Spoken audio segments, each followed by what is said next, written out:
Shall we begin?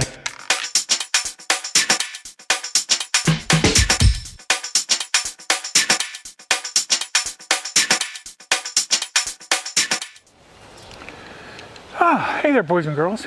Unsung photographer here today on this beautiful summer day.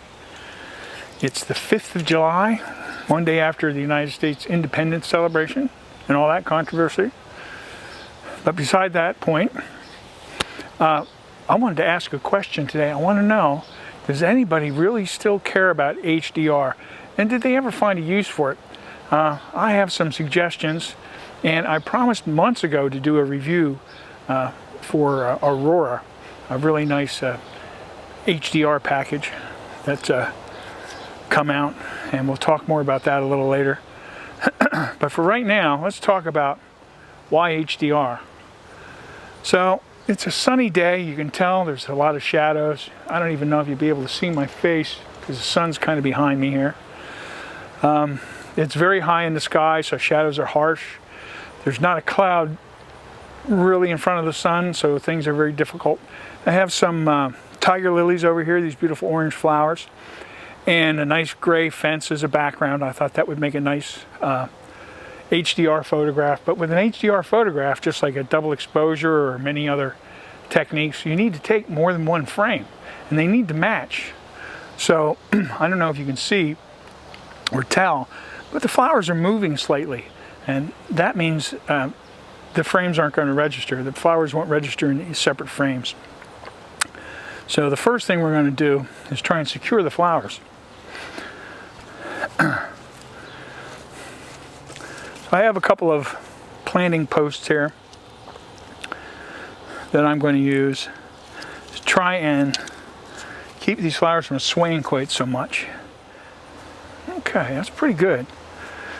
And that should hold them in a mild breeze. It's not going to take much of a wind, but a mild breeze is fine. I'm shooting here today with an Olympus OMD EM1 Mark II. So if anybody knows anyone in Olympus, tell them to send me a hat. So I'm just not shooting the Nikon gear as much as I used to, though it's still fine camera equipment. The OEM1 Mark II is now my camera of choice. All right, let's have a peek through here.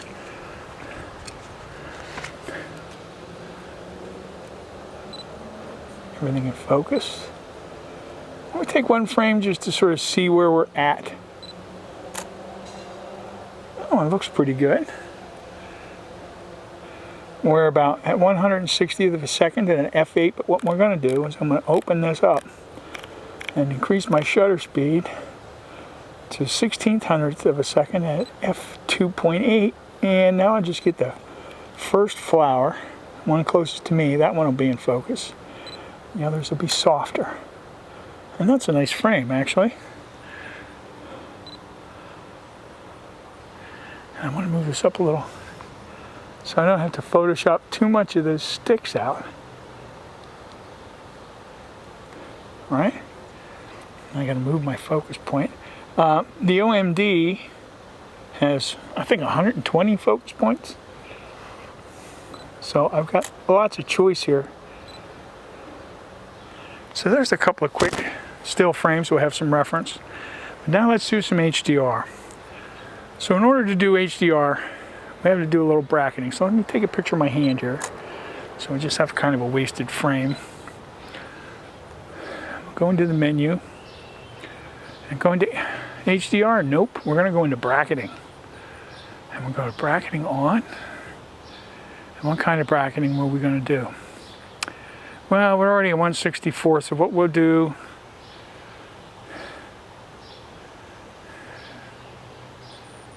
is go aperture bracketing, and we're going to do 3 frames. No, let's do 5 frames, because there's something I want to show you. At each one at a full stop mode for shooting into continuous sequential low, and let's give it a go.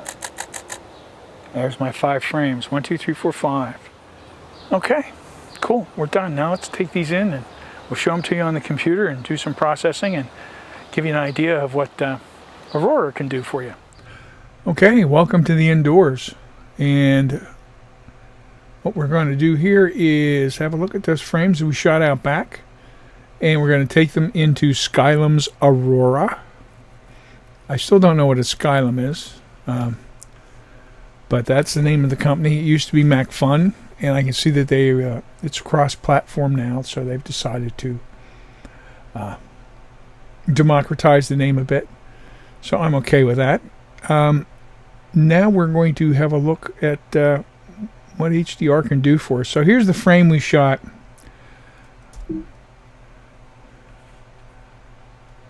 As our test frame.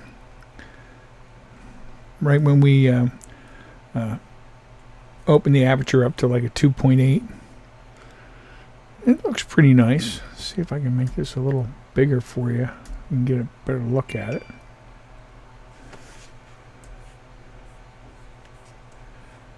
And you can see there's that little bit of pole that we're going to have to Photoshop out later. And then we have this beautiful flower here. It's all nice and crisp.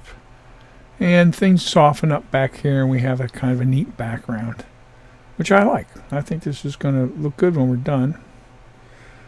So let's... Oh, by the way, the Olympus OMD EM1 Mark II, what a mouthful, is a 20 megapixel micro four thirds camera.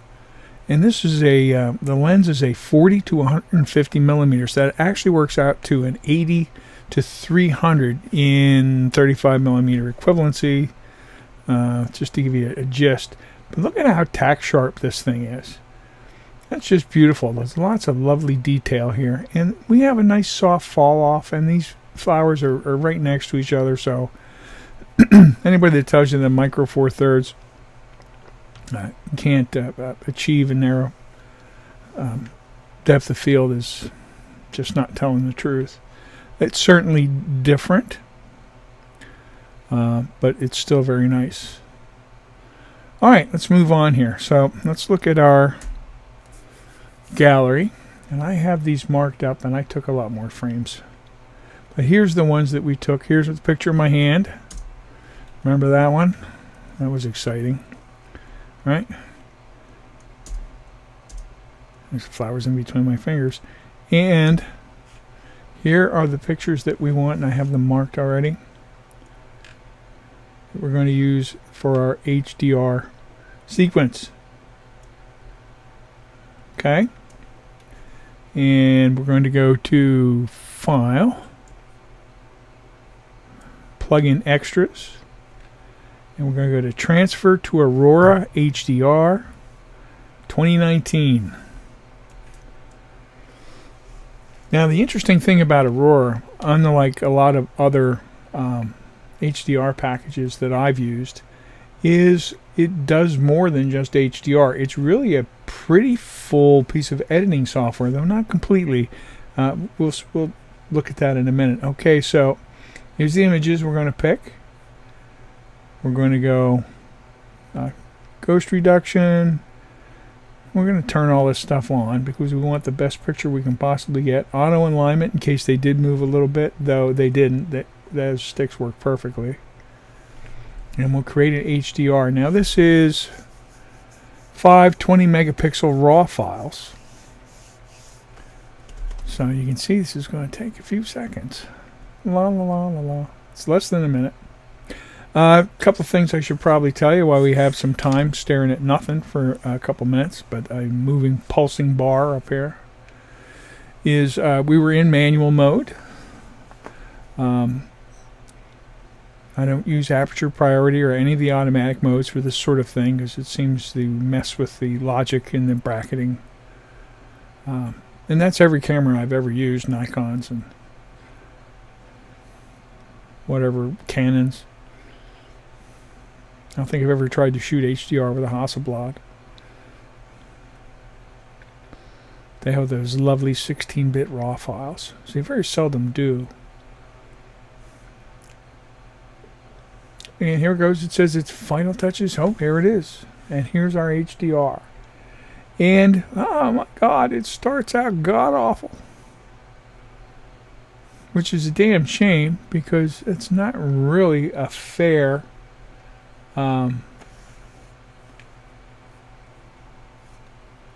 demonstration. But you can see how much detail we have here. We have lots of detail. Window.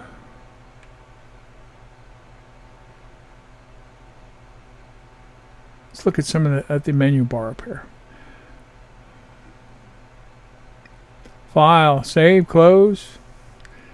Image, rotate left. Layers, add new adjustment layer, add new image layer. That's a nice bit of information. I've never seen an HDR with layers before. We can do masks. Clipping. This is all cool stuff. Zoom in, zoom out. Oh, and there's my Skylum account.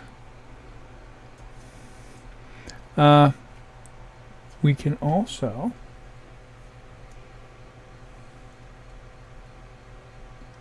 click this here, and we're going to see previews down the bottom. Oops, my bad, I did that. Various, me bad. Various looks. And you can do all kinds of crazy stuff. So let's try landscapes. And it'll show us various opportunities here for landscapes. Oh, that's pretty nice. It's a lot more subtle. We'll just go through these. Better sunrise, cool landscape. Oh, I kind of like cool landscape. Warm landscape. It's a little too saturated. Bright landscape. It's too bright. Enhanced landscape. It's a little too HDR-y, huh? And realistic landscape, I think, is a little bright. But the trick here is, even though that we have these filters all applied, now let's zoom in over here. You can first go in like you could any raw file. And we can turn the exposure down a little bit. Right? Get it a little more balanced, because you can see if you look at the histogram up here, there's a big spike up on the right. So let's bring the highlights down. We'll bring the lights down a little bit. Do. And then we'll bring our highlights down. Do. There we go.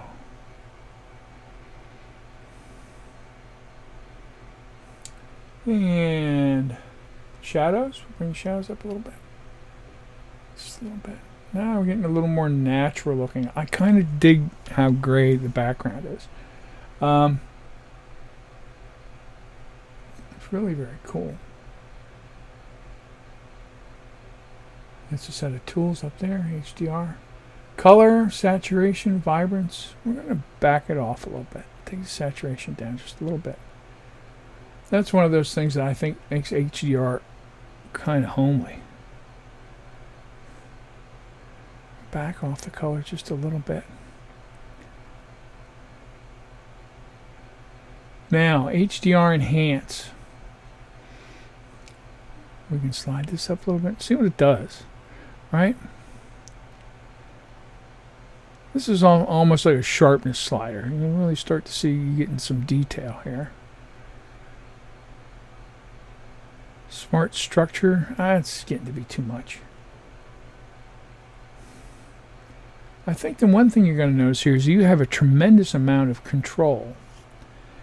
This is HDR microstructure. Now, watch here. See? We're bringing up that detail. Now, I want to get less of that. I want to keep that background blurry. So we're going to take that way down. Maybe turn the softness up a little bit. Is that doing anything now? No, I think because we've turned this tool down. HDR denoise. We don't really have noise in here, but I have seen HDRs that generate tons of noise. Not this one in particular. I'm going to click a little bit. That'll help soften it a little bit. LUT mapping. Now, if we want to get into color management to the extreme, what we could do is choose a LUT. And you can see a LUT is really a color map that essentially puts colors in different places. Classic, cool. Wow, that's super blue. You can see all the different LUTs that it comes with here.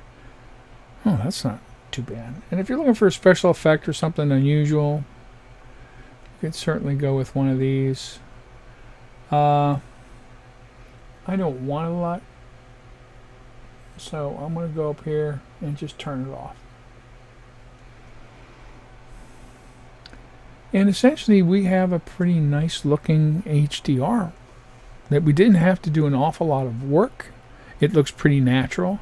We've got a wide range of dynamics here where we have lots of detail all through it. We don't have any blown out highlights, though this says we do still. So let me turn that down a bit.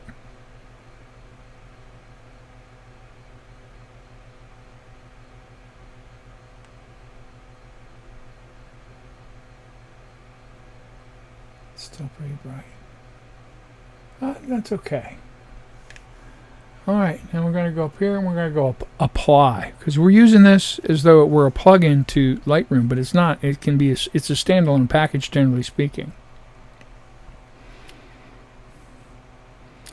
Apply. Now it's grinding. Then we're going to take this back into Lightroom and do a couple other things. La-da-da-dee-dum. Oh, and there it is. Okay.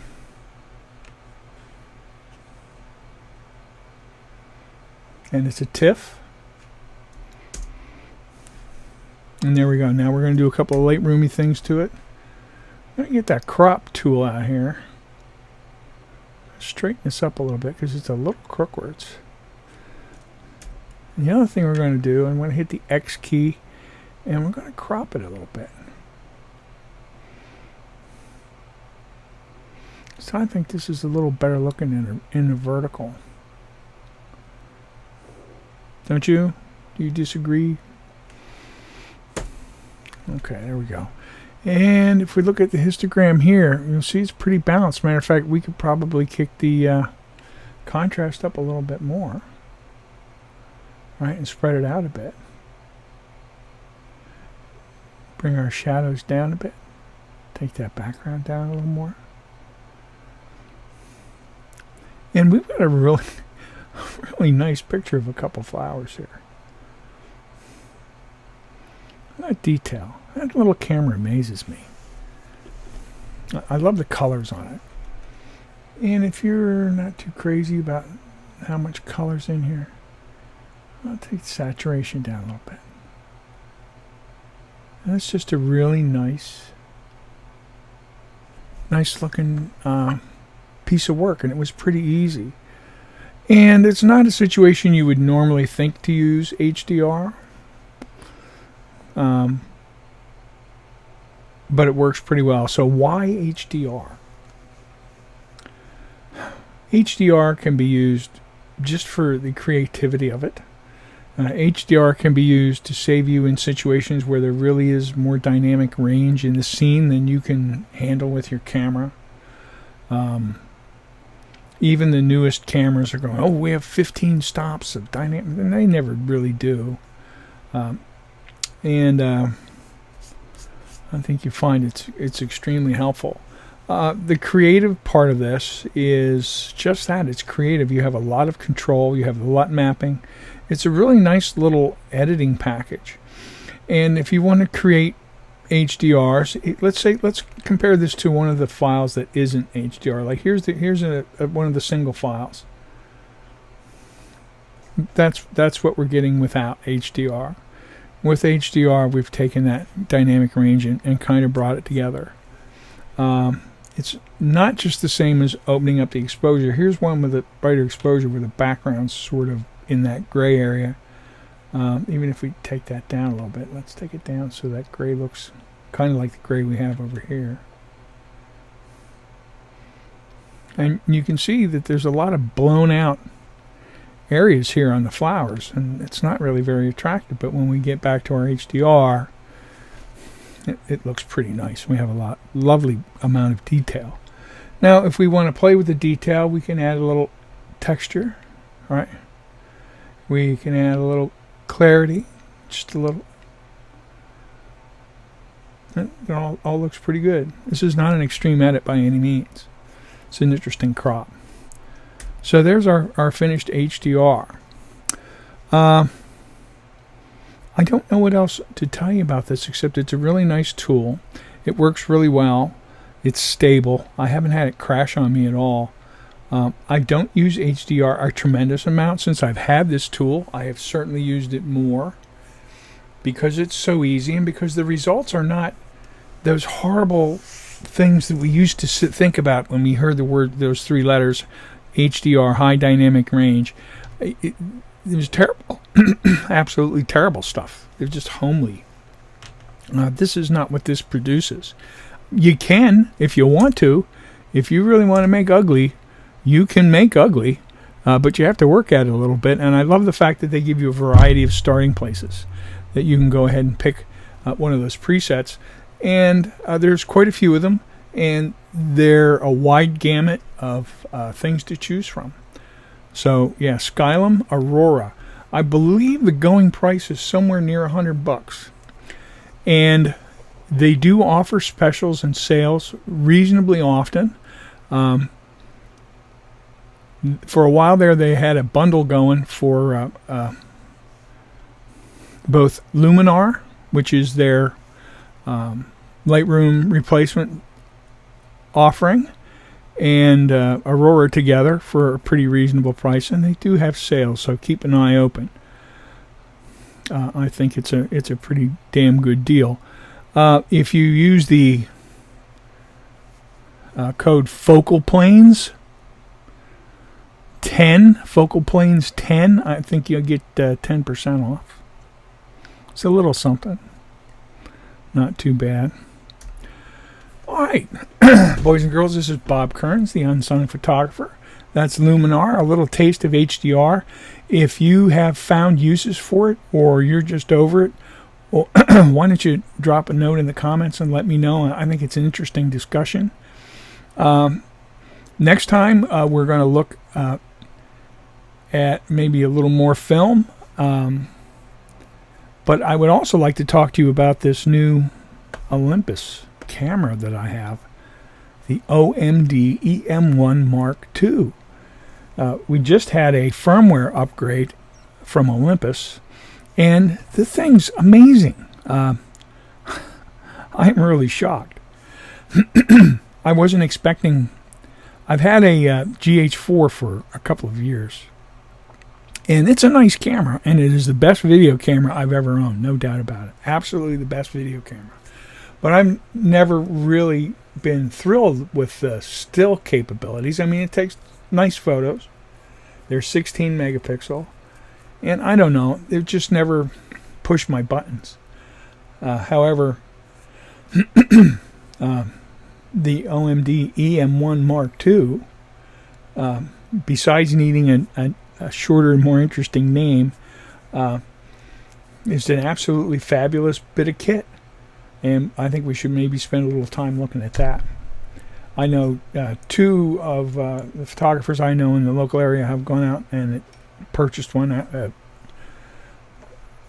just because they're so damned impressive. And they're small, and they're lighter and faster. And I've done a couple of professional jobs with them, and clients were real happy. So that's a good thing. All right then. Bob Kearns, the Unsung Photographer. See you later, guys. See you next time. Bye. Shall we begin?